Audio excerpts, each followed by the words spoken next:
Hi friends, 10ാം class ബേസാറുള്ള എക്സാമുകളുമായി ബന്ധപ്പെട്ട് ഇത് LDC 2014 Malappuram ജില്ലയിൽ ചോദിച്ച പ്രധാനപ്പെട്ട ചോദ്യങ്ങളും അവയുടെ ഉത്തരങ്ങളുമാണ്. LDC 2014 മലപ്പുറം ജില്ല. GK പാർട്ടാണിത്. ആദ്യത്തെ ക്വസ്റ്റ്യൻ, ലോക ജലദിനമായി ആചരിക്കപ്പെടുന്നത് എന്നാണ്? മാർച്ച് 22. മാർച്ച് 22 ലോക ജലദിനമായി ആചരിക്കപ്പെടുന്നത്. ലോക ജലദിനം ആചരിക്കാൻ തുടങ്ങിയത് 1993 മാർച്ച് 22 മുതലാണ്. അന്താരാഷ്ട്ര ജലസഹകരണ വർഷം 2013 ആയിരുന്നു. ലോക വനദിനം മാർച്ച് 21. ലോക വനദിനം മാർച്ച് 21. ലോക ജലദിനം മാർച്ച് 22 ലോക കാലാവസ്ഥാ ദിനം മാർച്ച് 23. മാർച്ച് 23 ലോക കാലാവസ്ഥാ ദിനമാണ്. ലോക ക്ഷയദിനം മാർച്ച് 24. ജൂൺ 5 ലോക പരിസ്ഥിതി ദിനമാണ്. ലോക പരിസ്ഥിതി ദിനം ജൂൺ 5. 4 തവണ ലോകകപ്പ് ഫുട്ബോൾ ചാമ്പ്യന്മാരായ രാജ്യം? ഇറ്റലി. ഇറ്റലിയാണ് 4 തവണ ലോകകപ്പ് ഫുട്ബോൾ ചാമ്പ്യന്മാരായ രാജ്യം. 2014 ലോകകപ്പ് ഫുട്ബോൾ നേടിയപ്പോൾ ജർമ്മനിയും 4 തവണ ജേതാവായി. ആദ്യ ലോകകപ്പ് ഫുട്ബോൾ മത്സരം നടന്ന വർഷം 1930 ഉറുഗ്വേയിൽ വെച്ചിട്ട് 1930 ആദ്യത്തെ ലോകകപ്പ് ഫുട്ബോൾ മത്സരം നടന്നത്. ആദ്യത്തെ വിജയം ഉറുഗ്വേ ആയിരുന്നു. 5 തവണ ലോകകപ്പ് കിരീടം നേടിയ ഏകരാജ്യം ബ്രസീലാണ്. 5 തവണ നേടിയത് ബ്രസീലാണ്. ലോകകപ്പ് ഫുട്ബോളിൻ്റെ ആദ്യത്തെ പേര് യൂൾസ് റിമ കപ്പ് എന്നായിരുന്നു. Jules Rima cup. ഒളിമ്പിക്സ് 2016 വേദിയാകുന്ന സ്ഥലം? Rio de Janeiro. Rio de Janeiro ആയിരുന്നു ഒളിമ്പിക്സ് 2016 വേദിയായ സ്ഥലം. ബ്രസീലിലെ റിയോ ഡി ജനീറോ. BC 776 ഗ്രീസിലെ ഒളിമ്പിയയിലാണ് ആദ്യ ഒളിമ്പിക്സ് നടന്നത്. ആധുനിക ഒളിമ്പിക്സ് ആരംഭിച്ചത് 1896 ഏതൻസിലാണ്. 1896 ഏതൻസിൽ. ആധുനിക ഒളിമ്പിക്സിൻ്റെ പിതാവ് പിയറി ഡി കുബർട്ടിനാണ്. പിയറി ഡി കുബർട്ടിനാണ് ആധുനിക ഒളിമ്പിക്സിൻ്റെ പിതാവ്. പരസ്പരം കോർത്ത 5 വളയങ്ങളാണ് ഒളിമ്പിക്സിൻ്റെ ചിഹ്നം. ഇത് 5 ഭൂഖണ്ഡങ്ങളെ സൂചിപ്പിക്കുന്നു. മഞ്ഞ വളയം ഏഷ്യയാണ് സൂചിപ്പിക്കുന്നത്. കറുത്ത വളയം ആഫ്രിക്കയെ സൂചിപ്പിക്കുന്നു. നീല വളയം യൂറോപ്പിനെ സൂചിപ്പിക്കുന്നു. പച്ച വളയം ഓസ്ട്രേലിയയെ സൂചിപ്പിക്കുന്നു. ചുവപ്പ് വളയം അമേരിക്കയെ സൂചിപ്പിക്കുന്നു. ഒളിമ്പിക്സ് പതാകയുടെ നിറം വെളുപ്പാണ്. അതിൽ മഞ്ഞ വളയം ഏഷ്യയെയും കറുത്ത വളയം ആഫ്രിക്കയെയും നീല വളയം യൂറോപ്പിനെയും പച്ച വളയം ഓസ്ട്രേലിയയെയും ചുവപ്പ് വളയം അമേരിക്കയെയും സൂചിപ്പിക്കുന്നു. 2020 ഇനി ഒളിമ്പിക്സ് നടക്കാൻ പോകുന്നത് ടോക്കിയോയിലാണ്. ജപ്പാനിലെ ടോക്കിയോയിലാണ് 2020 ഒളിമ്പിക്സ് നടക്കാൻ പോകുന്നത്. അതിൻ്റെ പേര് ടോക്കിയോ 2020 എന്നാണ്. ജപ്പാനിലെ ടോക്കിയോയിൽ. ലോക സമാധാനത്തിനുള്ള പ്രഥമ മഹാതിർ അവാർഡ് ആർക്കാണ് ലഭിച്ചത്? Nelson Mandela. നെൽസൺ മണ്ടേലയ്ക്കാണ് ലോക സമാധാനത്തിനുള്ള പ്രഥമ മഹാതിർ അവാർഡ് ലഭിച്ചത്. ലോക സമാധാന സമ്മാനം വേൾഡ് പീസ് പ്രൈസ് നൽകാൻ തുടങ്ങിയത് 1989 1989 ലോക സമാധാന സമ്മാനം ഏർപ്പെടുത്തിയത് റോബർട്ട് എൽ ലിജറ്റാണ്. റോബർട്ട് എൽ ലിജറ്റാണ് ലോക സമാധാന സമ്മാനം ഏർപ്പെടുത്തിയത്. പ്രഥമ ലോക സമാധാന സമ്മാന ജേതാവ് റൊണാൾഡ് റീഗനാണ്. അമേരിക്കൻ പ്രസിഡന്റായിരുന്ന റൊണാൾഡ് റീഗനാണ് പ്രഥമ ലോക സമാധാന സമ്മാന ജേതാവ്. ലോക സമാധാന സമ്മാനം ആദ്യമായി ലഭിച്ച ഇന്ത്യക്കാരൻ ഗാന്ധിജിയാണ്. മഹാതിർ എന്നത് മലേഷ്യയുടെ 4ാമത്തെ പ്രധാനമന്ത്രിയാണ്. ഏത് സംസ്ഥാനത്തിൻ്റെ സെക്രട്ടേറിയറ്റ് മന്ദിരമാണ് റൈറ്റേഴ്സ് ബിൽഡിംഗ് എന്ന പേരിൽ അറിയപ്പെടുന്നത്? വെസ്റ്റ് ബംഗാൾ. വെസ്റ്റ് ബംഗാളിൻ്റെ സെക്രട്ടേറിയറ്റ് മന്ദിരമാണ് റൈറ്റേഴ്സ് ബിൽഡിംഗ് എന്ന പേരിൽ അറിയപ്പെടുന്നത്. കർണാടകയിലെ നിയമസഭാ മന്ദിരം വിധാൻ സൗദ് എന്ന പേരിൽ അറിയപ്പെടുന്നു. കർണാടകയിലെ നിയമസഭാ മന്ദിരം വിധാൻ സൗദ് എന്ന പേരിൽ അറിയപ്പെടുന്നു. റൈറ്റേഴ്സ് ബിൽഡിങ്ങിൻ്റെ ശില്പി തോമസ് ലിയോണാണ്. തോമസ് ലിയോണാണ് റൈറ്റേഴ്സ് ബിൽഡിങ്ങിൻ്റെ ശില്പി. റൈറ്റേഴ്സ് ബിൽഡിങ്ങിൻ്റെ ടോപ്പിൽ സ്ഥിതി ചെയ്യുന്ന ശില്പം മിനർവയാണ്. റൈറ്റേഴ്സ് ബിൽഡിങ്ങിൻ്റെ ടോപ്പിൽ സ്ഥിതി ചെയ്യുന്ന ശില്പം മിനർവ എന്ന പേരിൽ അറിയപ്പെടുന്നു. ആസാമിൻ്റെ സെക്രട്ടേറിയറ്റ് മന്ദിരം ദിസ്പൂർ സെക്രട്ടേറിയറ്റ് മന്ദിരമാണ്. ആസാമിൻ്റെ സെക്രട്ടേറിയറ്റ് മന്ദിരം ദിസ്പൂർ സെക്രട്ടേറിയറ്റ് മന്ദിരമാണ്.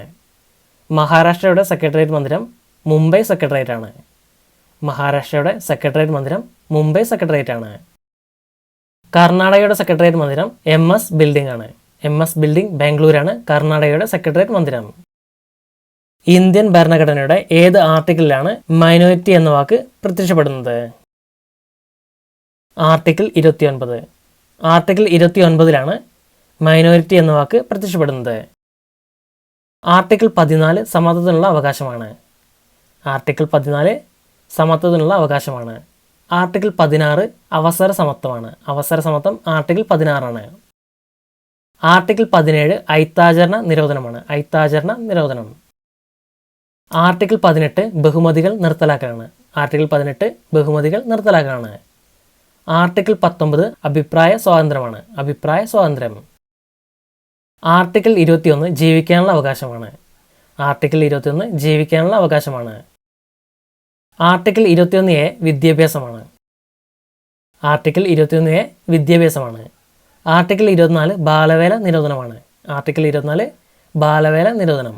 ആർട്ടിക്കിൾ 44 ഏകീകൃത സിവിൽ കോഡുമായി ബന്ധപ്പെട്ടിരിക്കുന്നു. ഏകീകൃത സിവിൽ കോഡ് ആർട്ടിക്കിൾ 44. 2013 G20 രാജ്യങ്ങളുടെ ഉച്ചകോടി നടന്നത് എവിടെ വെച്ച്? Saint Petersburg. റഷ്യയിലെ സെന്റ് പീറ്റേഴ്സ്ബർഗിൽ വെച്ചിട്ടാണ് 2013 G20 രാജ്യങ്ങളുടെ ഉച്ചകോടി നടന്നത്. G8 നിന്നും പുറത്തായ രാജ്യമാണ് റഷ്യ. G8 നിന്നും പുറത്തായ രാജ്യം റഷ്യയാണ്. G8 അംഗരാജ്യങ്ങൾ ഇനി G7 എന്ന പേരിലാണ് അറിയപ്പെടുന്നത്. ലോകത്തിലെ ഏറ്റവും സമ്പന്നമായ രാജ്യങ്ങളുടെ സംഘടനയാണ് G7. G7 അംഗത്വമുള്ള ഏക ഏഷ്യൻ രാജ്യം ജപ്പാനാണ്. G8 അംഗരാജ്യങ്ങൾ USA, France, Britain, Japan, Germany, Italy, Canada, Russia എന്നിവയാണ്. മൂന്നാം ലോക ദരിദ്ര രാഷ്ട്രങ്ങളുടെ സാമ്പത്തിക താൽപ്പര്യം സംരക്ഷിക്കാൻ ഉദ്ദേശിച്ചുള്ള സംഘടന G77 ആണ്. അതിൽ അംഗരാജ്യങ്ങൾ 133 ആണ്. മേദിനി പുരസ്കാരം ഏത് രംഗവുമായി ബന്ധപ്പെട്ടതാണ്? പരിസ്ഥിതി. മേദിനി പുരസ്കാരം പരിസ്ഥിതി രംഗവുമായി ബന്ധപ്പെട്ടതാണ്. പരിസ്ഥിതി രംഗത്തെ നോബൽ സമ്മാനം എന്നറിയപ്പെടുന്ന പുരസ്കാരം ഗോൾഡ്മാൻ പുരസ്കാരമാണ്. ഗോൾഡ്മാൻ പുരസ്കാരമാണ് പരിസ്ഥിതി രംഗത്തെ നോബൽ സമ്മാനം എന്നറിയപ്പെടുന്ന പുരസ്കാരം. പരിസ്ഥിതി പ്രസ്ഥാനങ്ങളുടെ മാതാവ് എന്നറിയപ്പെടുന്നത് ചിപ്കോ പ്രസ്ഥാനമാണ്. ചിപ്കോ പ്രസ്ഥാനമാണ് പരിസ്ഥിതി പ്രസ്ഥാനങ്ങളുടെ മാതാവ് എന്ന പേരിൽ അറിയപ്പെടുന്നത്. ചിപ്കോ പ്രസ്ഥാനത്തിൻ്റെ നേതാവ് സുന്ദർലാൽ ബഹുഗുണയാണ്. സുന്ദർലാൽ ബഹുഗുണയാണ് ചിപ്കോ പ്രസ്ഥാനത്തിൻ്റെ നേതാവ്. ഗോൾഡ്മാൻ പുരസ്കാരം നേടിയ ആദ്യ ഇന്ത്യക്കാരി മേധ പട്കറാണ്. മേദിനി പുരസ്കാരം നൽകുന്നത് കേന്ദ്ര വനം പരിസ്ഥിതി മന്ത്രാലയമാണ്. മേദിനി പുരസ്കാരം നൽകുന്നത് കേന്ദ്ര വനം പരിസ്ഥിതി മന്ത്രാലയമാണ്. ലോക പരിസര ദിനം ഒക്ടോബർ 7 ലോക പരിസര ദിനം ഒക്ടോബർ 7 ലോക പരിസ്ഥിതി ദിനം ജൂൺ 5 ജൂൺ 5 ലോക പരിസ്ഥിതി ദിനവും ലോക പരിസര ദിനം ഒക്ടോബർ 7 ലോകത്തിൽ ഏറ്റവും കൂടുതൽ സൗരോർജം ഉൽപ്പാദിപ്പിക്കുന്ന രാജ്യമേത്? ജർമ്മനി. ജർമ്മനിയാണ് ലോകത്തിൽ ഏറ്റവും കൂടുതൽ സൗരോർജം ഉൽപ്പാദിപ്പിക്കുന്ന രാജ്യം. ഇന്ത്യയിലെ ഏറ്റവും വലിയ സൗരോർജ വൈദ്യുതി ഉൽപ്പാദന കേന്ദ്രം മാധാപൂരാണ്. ഗുജറാത്തിലെ Madhapur. The power house of India എന്നറിയപ്പെടുന്ന മഹാരാഷ്ട്രയാണ്. ഇന്ത്യയിലെ ആദ്യ ആണവ നിലയം താരാപൂറാണ്. മഹാരാഷ്ട്രയിലെ താരാപൂർ. ആപ്പിൾ കാർട്ട് എന്ന കൃതി ആരുടെ രചനയാണ്? George Bernard Shaw. George Bernard ഷായുടെ രചനയാണ് ആപ്പിൾ കാർട്ട്. അമൃതാപ്രീതത്തിൻ്റെ കൃതി പിൽജാർ ആണ്. അമൃതാപ്രീതത്തിൻ്റെ ഒരു കൃതിയാണ് പിൽജാർ. ലിയോ ടോൾസ്റ്റോയുടെ കൃതികളാണ് യുദ്ധവും സമാധാനവും, അന്ന കരീനീന, ഉയർത്തെഴുന്നേൽപ്പ് എന്നിവ. യുദ്ധവും സമാധാനവും, അന്ന കരീനീന, ഉയർത്തെഴുന്നേൽപ്പ് ലിയോ ടോൾസ്റ്റോയുടെ കൃതികളാണ്. ജോൺ മിൽട്ടൻ്റെ കൃതിയാണ് പാരഡൈസ് ലോസ്റ്റ്. ജോൺ മിൽട്ടൻ്റെ ഒരു കൃതിയാണ് പാരഡൈസ് ലോസ്റ്റ്. സൗരയൂഥം പിന്നിട്ട ആദ്യ മനുഷ്യനിർമ്മിത പേടകം വോയേജർ 1. വോയേജർ 1 ആണ് സൗരയൂഥം പിന്നിട്ട ആദ്യ മനുഷ്യനിർമ്മിത പേടകം. വോയേജർ 1 വിക്ഷേപിച്ച വർഷം 1977 1977 വോയേജർ 1 വിക്ഷേപിച്ചത്. ബഹിരാകാശ ശാസ്ത്രത്തിൻ്റെ പിതാവ് സ്യോൾക്കോവിസ്കിയാണ്. സ്യോൾക്കോവിസ്കിയാണ് ബഹിരാകാശ ശാസ്ത്രത്തിൻ്റെ പിതാവ്. പ്രകാശത്തിന് ഏറ്റവും കൂടുതൽ വേഗതയുള്ളത് ഏതിലാണ്? ശൂന്യതയിൽ. ശൂന്യതയിലാണ് പ്രകാശത്തിന് ഏറ്റവും കൂടുതൽ വേഗതയുള്ളത്. പ്രകാശത്തെക്കുറിച്ചുള്ള പഠനം ഒപ്റ്റിക്സ് എന്ന പേരിൽ അറിയപ്പെടുന്നു. ഒപ്റ്റിക്സ് എന്നറിയപ്പെടുന്ന പ്രകാശത്തെക്കുറിച്ചുള്ള പഠനമാണ്. ശൂന്യതയിൽ പ്രകാശത്തിൻ്റെ വേഗത സെക്കൻഡിൽ ഏതാണ്ട് 3 ലക്ഷം കിലോമീറ്ററാണ്. 3×10⁸ മീറ്റർ പെർ സെക്കൻഡ്. പ്രകാശത്തിൻ്റെ കണികാ സിദ്ധാന്തം ആവിഷ്കരിച്ചത് ഐസക് ന്യൂട്ടനാണ്.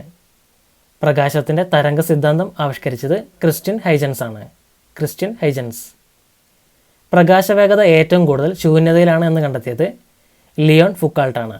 ലിയോൺ ഫുക്കാൾട്ടാണ് പ്രകാശവേഗത ഏറ്റവും കൂടുതൽ ശൂന്യതയിലാണെന്ന് കണ്ടെത്തിയത്. ആദ്യമായി പ്രകാശത്തിൻ്റെ വേഗം കണക്കാക്കിയത് റോമറാണ്. റോമറാണ് ആദ്യമായി പ്രകാശത്തിൻ്റെ വേഗം കണക്കാക്കിയത്. സൂര്യപ്രകാശം ഭൂമിയിലെത്താൻ വേണ്ട സമയം 8.2 മിനിറ്റാണ്. 500 സെക്കൻഡ് അഥവാ 8.2 മിനിറ്റാണ് സൂര്യപ്രകാശം ഭൂമിയിലെത്താൻ വേണ്ട സമയം. ചന്ദ്രനിൽ നിന്ന് പ്രകാശം ഭൂമിയിൽ എത്തിച്ചേരാൻ വേണ്ട സമയം 1.3 സെക്കൻഡാണ്. 1.3 സെക്കൻഡാണ് ചന്ദ്രനിൽ നിന്നുള്ള പ്രകാശം ഭൂമിയിൽ എത്തിച്ചേരുവാൻ വേണ്ട സമയം. വിഡ്ഢികളുടെ സ്വർണം എന്നറിയപ്പെടുന്ന അയിര ഏത്? Iron pyrites. അയൺ പൈറൈറ്റ്സ് ആണ് വിഡ്ഢികളുടെ സ്വർണം എന്നറിയപ്പെടുന്ന അയിര. ലോഹങ്ങളുടെ രാജാവ് എന്നറിയപ്പെടുന്ന സ്വർണ്ണമാണ്. ലോഹങ്ങളുടെ രാജാവ് സ്വർണവും രാസസൂര്യൻ എന്നറിയപ്പെടുന്നത് മഗ്നീഷ്യവുമാണ്. രാസസൂര്യം മഗ്നീഷ്യമാണ്. കറുത്ത വജ്രം എന്നറിയപ്പെടുന്നത് കൽക്കരിയാണ്. കറുത്ത വജ്രം കൽക്കരിയാണ്. കറുത്ത സ്വർണം പെട്രോളിയമാണ്. കറുത്ത സ്വർണം പെട്രോളിയമാണ്. വെളുത്ത സ്വർണം എന്നറിയപ്പെടുന്നത് പ്ലാറ്റിനമാണ്. പ്ലാറ്റിനം വെളുത്ത സ്വർണം എന്ന പേരിൽ അറിയപ്പെടുന്നു. ലിറ്റിൽ സിൽവർ എന്നറിയപ്പെടുന്നത് പ്ലാറ്റിനമാണ്. വെളുത്ത സ്വർണവും ലിറ്റിൽ സിൽവറും പ്ലാറ്റിനമാണ്. ക്വിക്ക് സിൽവർ എന്നറിയപ്പെടുന്നത് മെർക്കുറിയാണ്. Quick silver മെർക്കുറിയാണ്. എത്ര ഡിഗ്രി സെൽഷ്യസ് ആണ് 0 കെൽവിൻ എന്ന് പറയുന്നത്? -273 ഡിഗ്രി സെൽഷ്യസ്. -273 ഡിഗ്രി സെൽഷ്യസ് ആണ് 0 കെൽവിൻ എന്ന് പറയുന്നത്. ജലം തിളയ്ക്കുന്ന ഊഷ്മാവ് 100 ഡിഗ്രി സെൽഷ്യസ് ആണ്. അത്യധികം ഉയർന്ന ഊഷ്മാവിനെ കുറിച്ചുള്ള പഠനം ക്രയോജനിക്സ് എന്ന പേരിൽ അറിയപ്പെടുന്നു. ഉയർന്ന താപനില അളക്കാൻ ഉപയോഗിക്കുന്ന പൈറോമീറ്ററാണ്. പൈറോമീറ്റർ. ഒരു വസ്തുവിൻ്റെ താപനിലയെ സൂചിപ്പിക്കുന്ന അളവാണ് ഊഷ്മാവ്. ഒരു വസ്തുവിൻ്റെ താപനിലയെ സൂചിപ്പിക്കുന്ന അളവാണ് ഊഷ്മാവ്. ഊഷ്മാവ് അളക്കുന്ന ഉപകരണം തെർമോമീറ്ററാണ്. ഊഷ്മാവ് അളക്കുന്ന ഉപകരണം തെർമോമീറ്ററാണ്. ഐസ് ഉരുകുന്നത് 0 ഡിഗ്രി സെൽഷ്യസിലാണ്. ഐസ് ഉരുകുന്നത് 0 ഡിഗ്രി സെൽഷ്യസിലാണ്.